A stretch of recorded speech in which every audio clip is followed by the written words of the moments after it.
Radio Publique Africaine.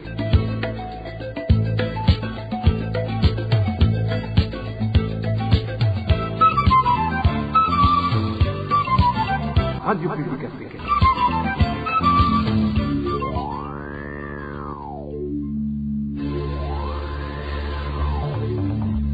C'est le moment de suivre le journal parlé en français.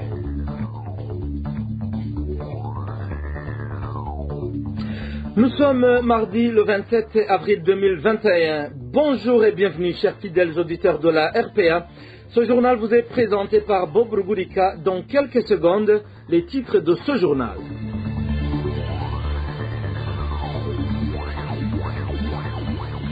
Le président Évariste Ndayishimiye se dit contre la prolongation des détentions préventives. Il y a plus de 8 mois, c'était sa ministre de la Justice qui le disait. Pourtant, plus de 4000 détenus n'ont toujours pas été jugés depuis plus d'une année. À Gitega, la population affectée par la hausse généralisée des prix des produits de première nécessité, vous aurez le point dans ce journal. Un ancien détenu libéré hier dans le cadre de la grâce présidentielle est porté disparu depuis hier après-midi. Le nommé Alexis Sabimana n'est même pas arrivé à son domicile. Dans ce journal, vous aurez les détails.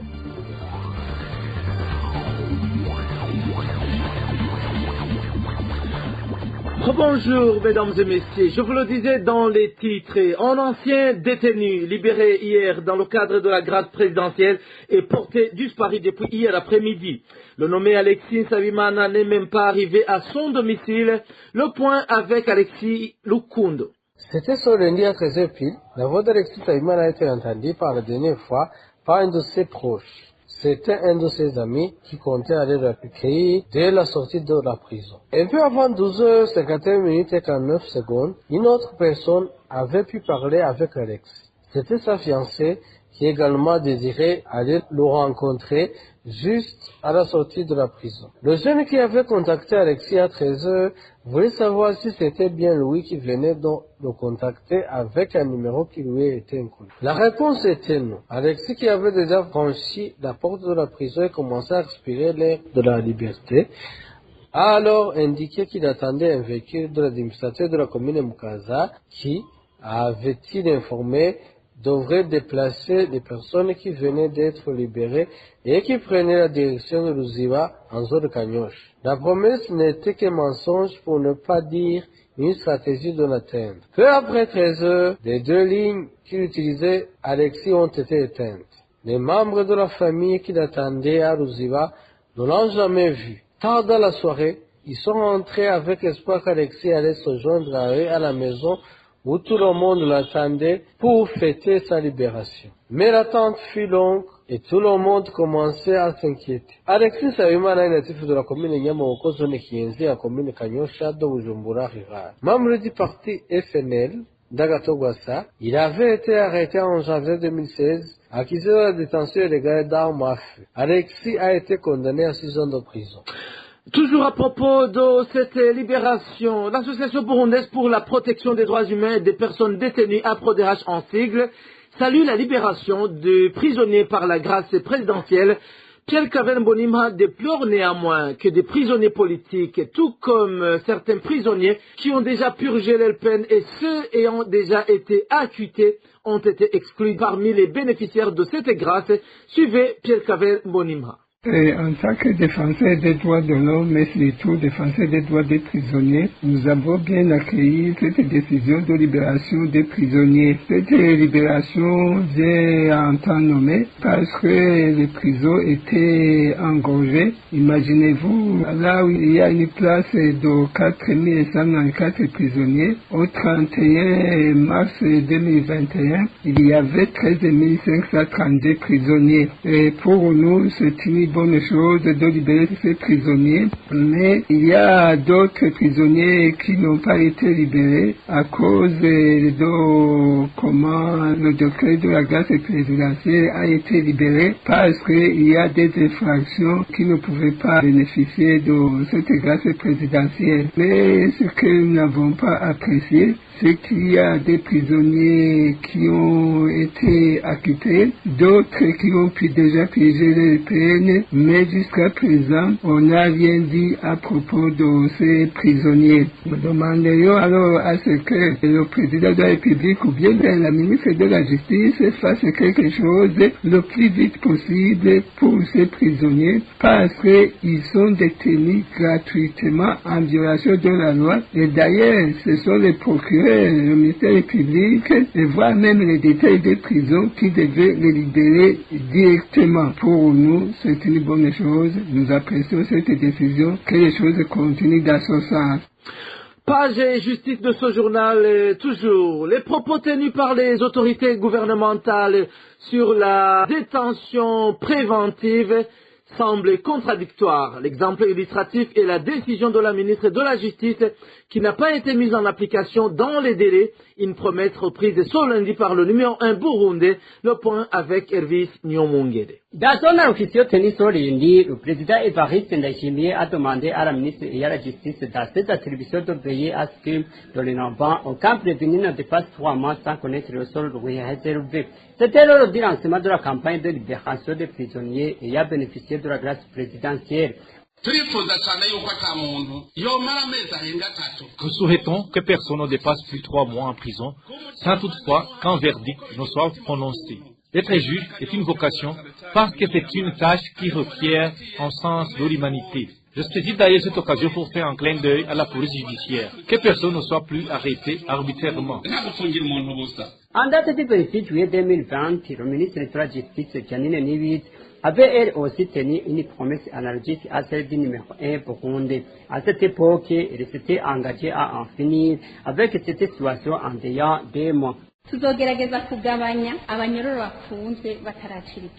Nous allons nous précipiter à réduire sensiblement l'effectif des prisonniers qui n'ont pas encore été entendus par la justice. Cela fait partie de ce qui donne une mauvaise image à la justice burundaise. C'est pour cette raison que nous avons fixé un délai de 2 mois pour que ce genre de dossier soit clôturé. Néanmoins, 8 mois après, 5426 prévenus, dont 60 mineurs se trouvaient jusqu'au 26 mars de cette année, incarcérés dans différentes prisons du Burundi. Pourtant, les organisations des droits de l'homme n'ont pas cessé de signaler que, malgré que ces décisions sont bien fondées, elles ne sont pas en fait de compte exécutées comme le représentant légal de l'Association pour la solidarité avec les prisonniers et leurs familles Tabariza SPF, Jean-Marie Shimirimana l'avait souligné le 28 juillet 2020. Ces délais sont tout le temps fixés par les autorités, mais sans résultat positif. Des fois, certains juges font traîner des procès sous prétexte qu'il leur est difficile de se rendre aux maisons carcérales faute de carburant. Les défenseurs des droits de l'homme demandent au gouvernement de joindre l'acte à la parole et surtout de se pencher sur la question de cette catégorie de prisonniers. Merci à toi, Elvis Nyomungere, page politique de ce journal. La déclaration de ce dimanche des politiques de l'opposition au gradé de l'armée et de la police a été l'objet d'un consensus selon Leonidas Hatunimana, ancien porte-parole de la présidence de la République. Leonidas Hatunimana explique que certaines personnalités n'ont pas été retrouvées parce qu'elles ont été soit tuées ou enlevées. Suivez plutôt Leonidas Hatunimana. Si nous avons signé à 2, moi, Leonidas Hatunimana et Alexis Nduhije, nous avons signé comme des porte-paroles des auteurs de cette déclaration et pour cette déclaration seulement. Parmi ceux avec qui nous sommes, il y en a qui disent nous n'aimons pas parler aux médias, alors nous vous choisissons vous deux. C'est comme ça donc on serait convenu ainsi. Et la liste comporte 34 personnalités et il faut enlever 12 personnes de la société civile, des défenseurs des droits humains, des humanitaires et le monde médiatique. De 34 moins 12 reste 22. Mais parmi les 22, il faut signaler que nous déplorons donc la mort de l'officier Bakundo Kizeriboire et nous déplorons la disparition des portés disparus, les officiers général-major Ntiranyibagira Jérémie et colonel Nshimirimana Edouard. Cela, nous les avons cherchés, nous ne les avons pas trouvés et nous présentons nos condoléances les plus attristées aux familles des deux portés disparus et à la famille de Bakondo Kize Liboire. Puisque pour les deux disparus, les familles ne savent pas à quel sens se vouer. Faut-il passer à la levée de deuil, mais qui est-ce qui a garanti qu'ils sont morts? Seul le gouvernement du Burundi sait où ils sont. Alors, c'est-à-dire que sur la liste, il reste 19 personnes. Je n'ai pas la liste ici devant moi, mais je vois par exemple un colonel qui s'appelle Twagirayezu Antoine Marie Zakari, je vois le major Ndaikeza Emmanuel, je vois l'ambassadeur général de brigade Nzeimana Moïse, je vois le général-major Godefroy Niyombare, le général-major Poncier Gachiyubwenge, le commissaire de police principal Nibigira Edouard, le commissaire de police Ngendakumana Léonard, le général de brigade Habarugira Philibert, Sindaigaya Jean-Claude qui est un officier de renseignement, Nitereka Arcade, un lieutenant-colonel. Nous avons au niveau des politiques les noms qui me viennent très vite. Il y a Busokoza Bernard, Sinduhije Alexis, Yanduwimana Onésime, Mugwengezo Chovino, il y a le docteur Jean Minani et le maître Minani Jérémy, il y a aussi moi. Alors, si vous pouvez vous approcher d'un de ceux-là et que quelqu'un de ceux-là vous dise qu'il n'est pas d'accord avec la déclaration, ça va m'étonner puisque tout le monde a mis son accord. La signature de cette déclaration par le président du MSD Alexis Sinduhije et le président du parti PPD Girijambo, Leonidas Hatungimana, serait un signe de rapprochement ou de volonté de coalition entre ces partis. Là aussi, Leonidas Hatungimana donne des explications. Je voulais préciser ceci. Si nous avons signé, moi, Leonidas Hatungimana et Alexis Sinduhije, et que nous avons mis le téléphone de contact, c'était pour porter la parole du groupe. Et nous ne sommes pas dans le groupe de ceux qui sont sur cette liste en tant que responsables de nos différentes formations politiques. Non, moi je n'ai pas signé en tant que président du PPD Girijambo, sinon je l'aurais marqué.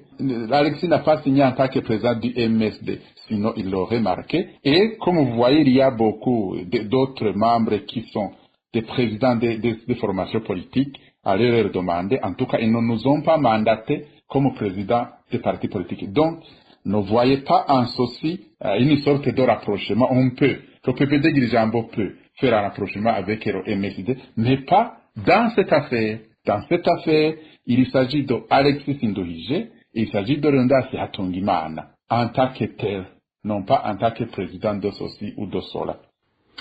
Ces politiques de l'opposition et des hauts gradés de l'armée et de la police ont qualifié de parodie judiciaire la condamnation à perpétuité infligée par la justice burundaise dans l'affaire du coup d'État manqué de mai 2015.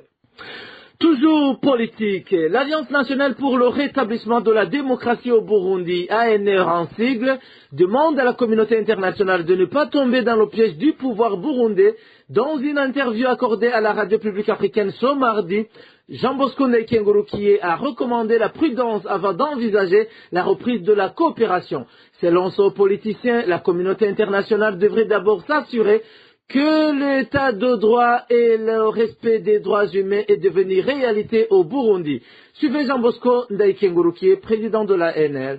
L'Alliance rappelle que la crise multidimensionnelle que vit le Burundi depuis jusqu'à aujourd'hui est le résultat du déni de la démocratie et de l'état de droit par le parti CNDD-FDD, manifesté depuis la prise de la triste décision et qui a été bien sûr consacrée par la promulgation de la nouvelle constitution le 7 juin 2018, qui enterre définitivement les acquis démocratiques et de l'état de droit issus de l'accord historique d'Arusha. L'Alliance fait remarquer que quelques gestes d'ouverture observés depuis l'arrivée au pouvoir du général Ndayishimiye Evariste, notamment par la réouverture de certains médias, la libération de certains prisonniers, dont les journalistes, procède de plus d'une opération de charme vis-à-vis des bailleurs de fonds qu'à une réelle volonté politique de s'attaquer à la racine du mal burundais, à savoir le déni total de la démocratie et de l'état de droit par le pouvoir CNDD-FDD. En effet, la parodie de justice récemment orchestrée contre plus de 30 citoyens burundais, officiers, leaders politiques, hommes des médias, leaders de la société civile, dans l'affaire des manifestations et du putsch manqué de 2015, et a abouti à la condamnation de peines lourdes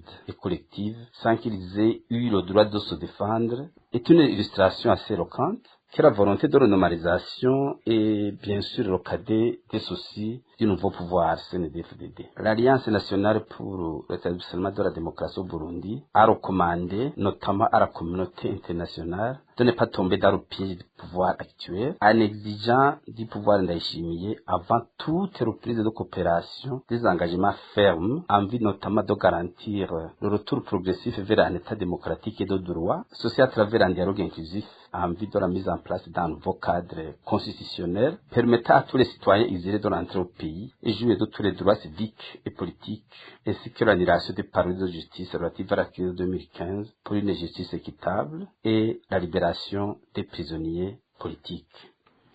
Une courte pause et nous entamons la page environnement de ce journal. RPA. Près de 20 maisons ont été détruites suite au glissement de terrain survenu la nuit de vendredi de la semaine dernière sur la colline Migera, commune Kabezi de la province Bujumbura. Les familles dont les maisons ont été endommagées n'ont pas où loger actuellement. Elles demandent l'intervention du chef de l'État et des bienfaiteurs. Le point avec Eloge Kwizera.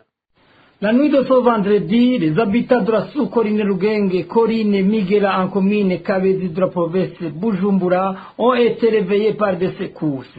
Il s'agissait d'un glissement de terrain, ce qui a beaucoup surpris en plus d'inquiétude les habitants de la place, surtout que c'était la toute première fois qu'ils voyaient un tel phénomène. Nos maisons n'ont pas été détruites par la pluie, mais par un glissement de terrain.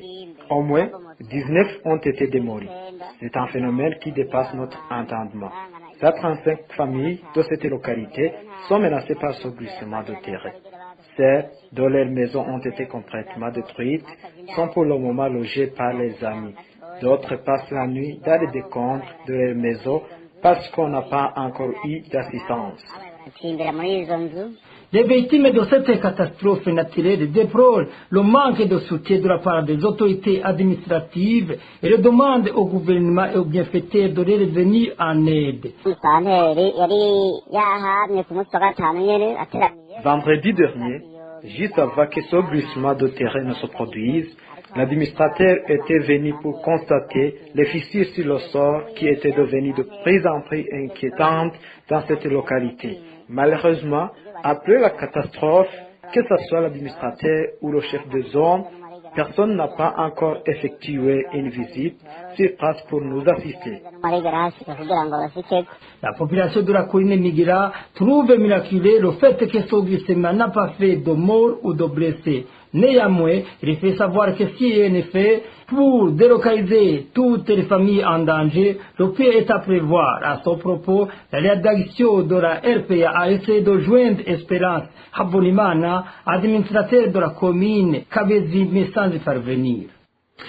Merci également à toi, Roger Kwizera. Les propriétaires des parcelles situées dans la localité de Kigeri, Miteramo, au quartier industriel de la zone Ngagara, dans la ville de Bujumbura, ont fait ce jeudi un sit-in devant les bureaux de la présidence de la République pour demander l'intervention du chef de l'État dans l'affaire qui les oppose au ministère des Infrastructures, de l'équipement et des logements sociaux. Ce dernier a octroyé des terres de Kigeri Miteramo aux investisseurs capables d'y ériger des industries. C'était en date du 14 janvier 2021. Après un co-entretien avec le conseiller principal à la présidence chargé des projets, le général de brigade Nila Meba, ses propriétaires ont été signifiés de revenir demain pour une audience qui sera accordée à leurs représentants. À titre de rappel, ces individus qui disent être des vrais propriétaires des parcelles de Kigeri Miteramo sont composés de 750 familles et leurs parcelles s'étendent sur une superficie d'1 km². Parlons gouvernance à présent. Le gouvernement burundais ne parvient pas à réhabiliter les ponts et routes en mauvais état parce qu'il n'en a pas les moyens. Déclaration du Premier ministre Alain Guillaume Bunyoni, c'était en date du 15 avril de cette année, au cours de la présentation des réalisations du gouvernement durant le premier semestre 2020-2021 devant les deux chambres du Parlement réunies. Le Premier ministre Alain Guillaume Bunyoni a expliqué que des dons des partenaires arrivent souvent tardivement. Suivez.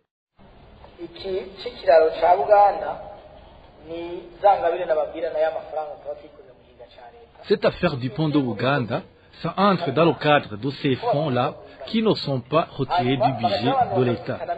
Ce sont des dons. Lorsque vous leur donnez le projet, ils doivent d'abord le valider. C'est à ce moment qu'ils peuvent passer 4 ou 6 mois sans donner aucune réponse. Et lorsqu'ils vous retournent le dossier, ils demandent d'y apporter quelques modifications. Tu leur donnes alors le projet corrigé. C'est ce qui s'est passé au sujet de la route Rumongue. Même avant 2015, les fonds pour la réhabilitation de cette route étaient disponibles. En 2015, ceux qui avaient fait les études sur cette route sont partis évoquant des raisons d'insécurité. Ils sont revenus en 2019, nous nous préparions déjà à recruter d'autres. Ils ont alors achevé les études et ces derniers ont ensuite été validés. C'était le moment d'attribuer le marché. Comme ce ne sont pas nos fonds propres, ce sont les bailleurs qui accordent la non-objection. Et là, il passe encore 3 ou 4 mois avant de vous remettre le projet. Vous êtes obligé d'attendre. Et puis, il vous annonce, le projet est bien élaboré, mais vous n'avez pas utilisé le format de la BAD, alors qu'ils ne nous ont pas envoyé le formulaire de la BAD. Là, nous sommes obligés de reprendre. C'est en janvier qu'ils nous ont envoyé une lettre de validation. Ils nous ont dit qu'ils étaient d'accord qu'une telle entreprise se charge de la réhabilitation de cette route. Ensuite, s'ensuivent les procédures de décaissement. Ce sont de longues procédures. Vous voyez, depuis 2017, vous comprenez que c'est un peu long.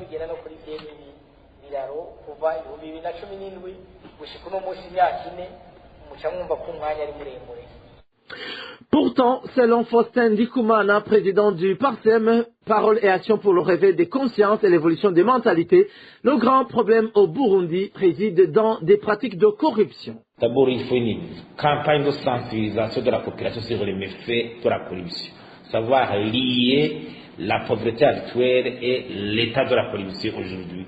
Savoir lier, par exemple, comment les enfants de l'école primaire peuvent s'asseoir par terre, s'asseoir sur terre, alors que de l'argent est en train d'être détourné. L'état des entreprises publiques qui sont au bord du gouffre, comme l'ONATER, les routes qui sont dans un état de délabrement après la réception des travaux, les barrages qui ne fonctionnent pas comme le barrage d'Okajeki. Il faut aussi sensibiliser la population sur le type de la corruption. Et à savoir que même l'enrichissement illicite, le blanchiment, la concussion sont des infractions connexes à la corruption et qui sont même graves par rapport à la stabilité d'un État. Faustin Ndikumana s'exprimait en conférence de presse le 22 avril lors de la présentation des analyses du PARSEM sur la stratégie efficace de lutte contre la corruption. Une courte pause et nous entamons la page des droits de l'homme de ce journal. RP. Certains employés de la société de gardiennage ASEC réclament leurs arriérés salariales de presque 3 mois. Ces employés concernés indiquent qu'actuellement la vie est difficile et demandent d'être réhabilités dans leurs droits. Le point avec Eric Nyonzima. Ces employés de la société de gardiennage ASEC sont au nombre de 21 et travaillent en province de Karoussi où ils sont chargés de sécuriser les sociétés Econet Action AD. Ils révèlent qu'ils ont été rémunérés pour la dernière fois au mois de janvier, une situation qui les étonne car ils indiquent que d'autres employés de la SEC affectés dans d'autres provinces sont rémunérés à temps. L'un d'entre eux témoigne. Le dernier salaire qu'on a perçu date du mois de janvier, donc nous réclamons les arriérés des mois de février et de mars. Ça fait plusieurs jours que notre directeur nous ment en nous disant qu'il a versé nos salaires auprès de la COPEC alors que ce n'est pas vrai. Nous avons demandé à la COPEC et ils nous ont clairement dit qu'ils n'ont pas eu de versement de la part de la SEC. Inquiet, révèle nos sources. Ces agents ont approché les employeurs pour lui demander les explications, mais ce dernier est resté évasif et s'est contenté de leur donner des réponses biaisées. Nous avons même téléphoné à l'Econet. Ils nous ont dit qu'ils sont au courant de notre situation, mais nous ont certifié qu'ils n'ont aucune dette envers la SEC. Ces employés demandent d'être rétablis dans leurs droits afin de pouvoir à leurs besoins et ceux de leur famille. Ils demandent également à la direction générale de résoudre d'autres problèmes qu'ils ont en commun avec tous les employés de la SEC. Il s'agit entre autres du droit au contrat, celui d'avoir des congés payés et des primes pour toutes les heures supplémentaires, ainsi que l'affiliation à l'INSS. La RPA a tenté de joindre Justabel Dikumasabo, le directeur général de la SEC, mais sans succès. Nous avons également tenté de joindre envers le ministre de l'Intérieur, qui est le ministre d'auditeur des sociétés de gardiennage, ainsi que la ministre de la fonction publique. Économie à présent, hausse des prix des produits de première nécessité en province de Gitega. Une faible production due au changement climatique observé au cours de la saison culturelle A serait à l'origine de cette augmentation des prix. Les habitants de cette province craignent une probable famine si rien n'est fait dans l'immédiat. Le point avec Dani Claire Iratskoumva. Cette montée vertigineuse des prix de denrées alimentaires de première nécessité a commencé à se manifester depuis le mois de mars de cette année. Selon les habitants de Gitega, les prix de certains produits ont doublé, ce qui vient aggraver la situation des habitants de la place qui avaient déjà du mal à joindre les deux bouts du mois. En effet, l'huile de palme qui coûtait 2400 francs le litre, de même que le kilo de sucre, les deux s'achètent maintenant entre 3000 et 3200 francs beaux. Le riz appelé Kigori, cultivé dans cette province, est passé de 1400 francs beaux à 1800, voire 2000 francs beaux. Le prix de la farine de manioc, qui était de 500 francs le kilo, se vend aujourd'hui à 1000 francs. Le panier de colocasse qui coûtait 2000 francs beaux coûte actuellement 8000 francs beaux. Le haricot appelé Ilitondera est vendu de 1800 francs alors qu'il s'achetait à 1000 francs beaux, il y a moins de 2 mois. Quant à la banane, elle est passée de 2000 à 8000 francs le régime, soit une augmentation de 400%. Idem pour les patates douces, qui sont passées de 2000 à 6000 francs burundais le panier. Selon certains commerçants de Gitega qui se sont entretenus avec la RPA, cela serait dû au climat qui ne leur a pas été favorable au cours de la saison culturelle écoulée, car les fortes précipitations ont presque tout emporté sur leur passage. Les habitants de Gitega craignent une probable famine si rien n'est fait dans l'immédiat. La Banque mondiale a donné un financement de 54 millions de dollars américains au Burundi. Selon le communiqué de la Banque mondiale publié ce lundi, ce financement aidera à renforcer le système de santé au Burundi dans le contexte de la lutte contre le Covid-19 à travers le projet Kira. Dans un communiqué, Jean-Christophe Carré, directeur pays de la Banque mondiale pour le Burundi, la République démocratique du Congo et l'Angola, a également déclaré que ce nouveau financement contribuera au renforcement des différents piliers du système de santé au Burundi pour le bien-être des communautés, en particulier celui des personnes vulnérables. Hors de nos frontières, parlons réfugiés à présent. Le Haut Commissariat des Nations Unies pour les réfugiés se dit préoccupé par la baisse de la ration alimentaire dans différents camps de réfugiés de la région, dont celui du Mahama au Rwanda. Propos tenus ce mardi par le Haut Commissaire des Nations Unies pour les réfugiés, M. Filippo Grandi. C'était à la frontière burundo-rwandaise Gasenyi-Nemba. C'était lors d'un rapatriement de plus de 150 réfugiés burundais. Filippo Grandi a également précisé qu'il compte s'entretenir avec le numéro 1 burundais pendant son séjour dans le pays pour s'assurer de la sécurité des rapatriés. Suivez. Beaucoup de gens aussi viennent ici, par exemple, ils ne viennent pas tous des camps. J'ai vu beaucoup de réfugiés qui viennent de Kigali, des réfugiés, comme on dit, urbains. Donc c'est un mélange. Pour ce qui est des coupures de rations alimentaires, c'est un problème qui nous préoccupe. Je l'ai soulevé hier en particulier avec nos donateurs, avec le PAM, le Programme alimentaire mondial, parce que c'est eux qui sont responsables pour ce programme, nous avons souligné ensemble aux donateurs qu'il faut corriger cette tendance à la baisse des rations. Bien sûr, nous, on peut de notre côté gérer de façon plus rationnelle les ressources qui sont plus limitées, les cibler vraiment aux plus vulnérables, mais en ce moment, c'est un problème qui nous préoccupe un peu. Pour les personnes qui retournent, le souci principal est la sécurité. Ration ou pas ration, ça ne serait pas le critère fondamental. Mais bien sûr, ça pose de la pression, c'est pour ça qu'il ne faut pas que ce soit un facteur. Je suis d'accord avec vous. Avec le nouveau président que je vais rencontrer demain, avec le nouveau gouvernement, nous avons un dialogue constructif et on va continuer à souligner l'importance de bien gérer les retours pour que ces gens se sentent et soient en sécurité. Et que je vais aussi souligner l'importance de notre propre présence dans les zones de retour pour faire un monitorage correct des retours. Ça, c'est notre responsabilité et je suis sûr que le gouvernement va être positivement sensible à cette requête. De son côté, le représentant du Rwanda, Olivier Kayumba, qui était sur place, a tenu à tranquilliser les réfugiés se trouvant encore sur le sol rwandais que la question de la baisse de la ration alimentaire au camp de Mahama sera bientôt définitivement résolue.